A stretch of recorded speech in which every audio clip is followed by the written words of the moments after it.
Martedì la notizia della positività della cuoca dell'Hotel Alaska accertata da un doppio tampone, il primo effettuato in un laboratorio privato, la controprova dall'ULSS 1 che l'ha presa in carico e fatto scattare isolamento e verifiche fra il personale dell'albergo.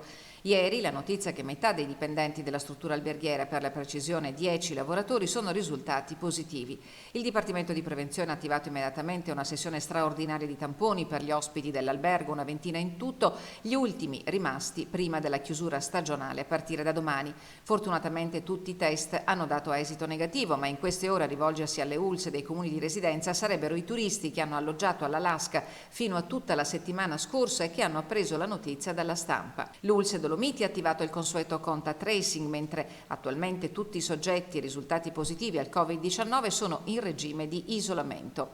Dopo l'episodio relativo al Cortina Summer Fest dello scorso agosto, che ha fatto scattare una campagna straordinaria di tamponi per tutti i partecipanti al picnic all'aperto, il capoluogo ampezzano torna così al centro dell'attenzione per questo nuovo focolaio che risulta circoscritto. Non ha trovato conferme, al contrario, la notizia di un nido, una scuola materna di Belluno, sotto controllo per sospetto coronavirus. I nuovi casi positivi di oggi in ULSS Dolomiti sono 4 e tutti riferiti a persone adulte.